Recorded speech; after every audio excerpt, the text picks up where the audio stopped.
पहले भी ये देश विरोधी थे, संविधान विरोधी थे, लोकतंत्र विरोधी थे और चीन के साथ गुप्त रूप से मुझे लग रहा है एक टाई अप है। धीरेन्द्र शास्त्री जैसे लोगों को आगे कर दिया है। बाबा रामदेव जो स्टार प्रचारक के तौर पे थे, अभी जो धीरेन्द्र शास्त्री जो दावा कर रहे हैं, हिंदू राष्ट्र की मांग कर रहे हैं, क्या लगता है कि ये वो जो एक स्टार प्रचारक के रूप में देखे जाएंगे और वो काफी कारगर साबित होंगे भाजपा के लिए?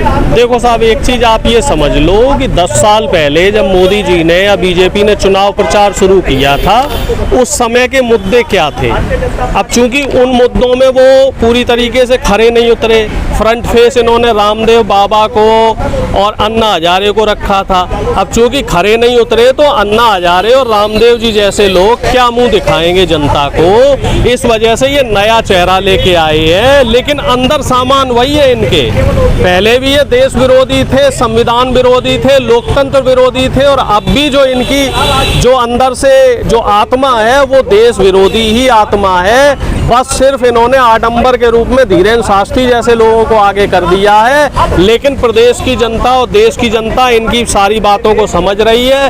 कर्नाटक की जनता ने जिस तरीके से इनके भ्रष्टाचार को बाय बाय बोला था, उसी तरीके से जो 4 राज्यों के आगे चुनाव होंगे, तेलंगाना के, मध्य प्रदेश के, राजस्थान के, छत्तीसगढ़ के, तो वहाँ भी वहाँ की जनता इनको टाटा बाय बाय बोलने वाली है। 3 लाख लोग जुड़ रहे हैं धीरेन्द्र शास्त्री से, जहाँ जा रहे हैं। देखो ऐसा है, हमारे देश की जो जनता है वो भोली वाली है और उसको मनोरंजन देने वाले लोग पसंद है। धीरेन्द्र शास्त्री जो है वो बढ़िया मनोरंजन करता है पब्लिक का, ताली बजा के और कौवे की आवाज में काँव काँव करता है। तो जनता को मनोरंजन चाहिए, तो मनोरंजन की दृष्टि से बाबा जा रहा है, इसको आप अन्यथा मत लेना।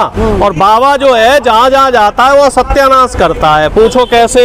बाबा गुजरात गया, बाबा राजस्थान गया, दोनों जगह देखो तूफान आ गया भाई साहब, वहाँ की जनता तबाह हो गई। बाबा दिल्ली आया, आधा दिल्ली डूब गया, बाढ़ आ गई। अब बाबा नोएडा पहुंचा, भगवान जाने नोएडा की जनता का क्या होगा।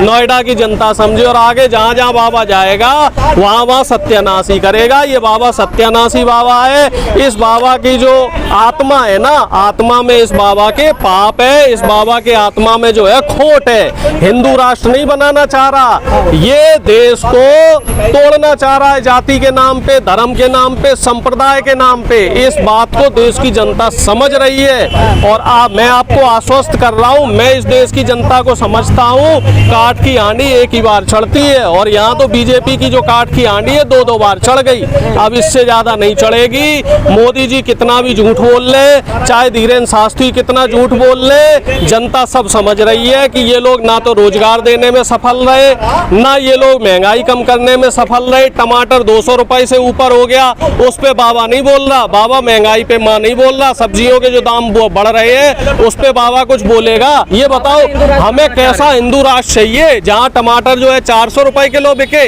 और अभी मैं देख रहा था न्यूज चैनल पे, एक जो आदमी था, एक जो बीजेपी का प्रवक्ता था, वो कह रहा कि साहब 200 रुपए तो है टमाटर हमारे यहाँ, पाकिस्तान में तो 400 रुपए मिल रहा है। तो हमारी तुलना पाकिस्तान से है क्या? हमें अपनी तुलना चीन से करनी होगी, क्योंकि पाकिस्तान तो हमारा कभी दुश्मन रहा ही नहीं। पाकिस्तान की हमारे सामने हैसियत क्या है? हम जब चाहेंगे पाकिस्तान को टुकड़े टुकड़े कर देंगे, और पहले भी हमने पाकिस्तान के 2 टुकड़े किए। हिम्मत है अगर हमारी सरकार की, हिम्मत है अगर धीरेन्द्र शास्त्री की, तो चीन पे बोल के देखे। प्रधानमंत्री लाल आंखें चीन को दिखा के देखे।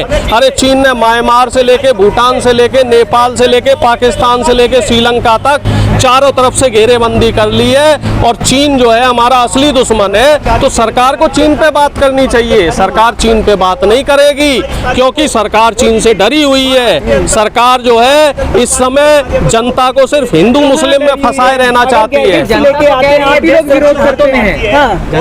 अब चीन के खिलाफ क्या एक्शन हो रहा सरकार का, ये भी समझ लो। नहीं, गैजेट नहीं लेके आ रही है, गैजेट राइफल नहीं लेके आ रही। चीन की क्या कर रहे हैं? चीन के साथ कड़ी निंदा के रूप में साहब उनकी जो चीन की ऐप है वो बंद कर दो जी, पबजी बंद कर दो जी, टिकटॉक बंद कर दो। लेकिन क्या बंद करना चाहिए? चीन से जो हम सामान खरीद रहे हैं वो सामान बंद करना चाहिए। एक्सपोर्ट इंपोर्ट चीन से बंद करना चाहिए।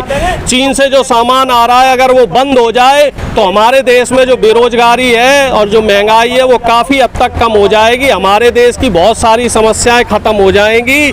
लेकिन ये लोग मिले हुए हैं, ये लोग जो नहीं है, नहीं नहीं चाहते हैं कि हमारे देश की जो जनता है वो खुशहाल रहे। इनका चीन के साथ गुप्त रूप से मुझे लग रहा है एक टाई अप है कि खाओ और खाने दो।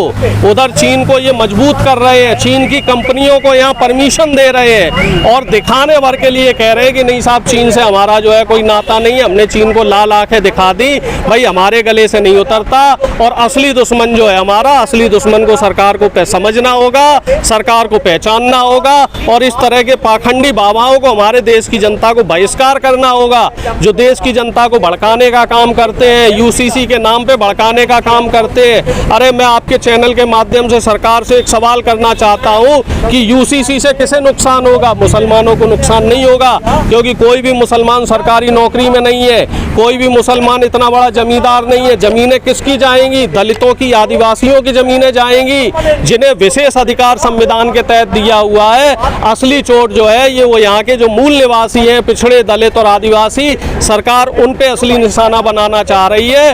और किसके कंधे पे बंदूक रख रही है सरकार? सरकार मुसलमानों के कंधे पे बंदूक रख के इस तरह का काम करना चाह रही है। और इस देश का आदिवासी इसका विरोध कर रहा है, सिख समाज इसका विरोध कर रहा है, जैन समाज इसका विरोध कर रहा है, बौद्ध समाज इसका विरोध कर रहा है। यूसीसी हमें किसी भी तरीके से स्वीकार नहीं है, क्योंकि इससे हमारे देश का नुकसान है, देश की एकता, अखंडता और संविधान का नुकसान है। लगता है 2024 का ये एजेंडा होगा यूसीसी? सिर्फ और सिर्फ एजेंडा बना रहे हैं, लेकिन इस एजेंडे को हम सिरे से खारिज कर देंगे, क्योंकि देश की जनता को अब उनके अधिकार समझ में आ गए हैं कि बीजेपी की कथनी करनी में फर्क रहा। आप ये बताइए 2019 में ट्रिपल तलाक का मुद्दा लाए थे, 20 लाख से ज्यादा मुस्लिम महिलाओं के तलाक के केस अभी अदालतों में है। क्या उन मुस्लिम बहनों को बीजेपी ने न्याय दिलवाया? नहीं दिलवाया। मुस्लिम बहनों के इन्होंने भावनाओं के साथ खिलवाड़ किया, उनके घर उजड़वाए। किस बहन को अभी तक इंसाफ मिला है? उन जो 20,000 केस जो पेंडिंग पड़े हुए हैं, मैं आपके चैनल के माध्यम से सरकार से पूछना चाहता हूं, उन मुस्लिम बहनों को कब न्याय मिलेगा? सिर्फ मुसलमानों को की बहनों बेटियों की भावनाओं के साथ इन्होंने खिलवाड़ किया। मुसलमानों को सिर्फ ये वोट के एजेंडे के नाम पे इस्तेमाल कर रहे हैं और देश में हिंदू मुस्लिम के बीच की जो खाई है उसको बढ़ाने का काम कर रहे हैं और देश की जनता इस बात को खूब समझ रही है। आपको क्या लगता है कि ट्रिपल तलाक को लेकर के जो हस्बैंड वाइफ के बीच में दूरियां बढ़ी है या इस तरह का जो तलाक का? देखो, अब तो जनता समझ गई। शुरू में तो इन्होंने बरगला दिया था और महिलाएं इनके बहकावे में आ गई थी, लेकिन अब जनता समझ गई है कि बीजेपी ने किस तरीके से इनका इस्तेमाल किया और बीजेपी ने किस तरीके से एजेंडे चलाकर जो है मुस्लिम जो धर्म है उसमें खटास फैलाने की कोशिश की। अब जनता अच्छी तरीके से समझ रही है।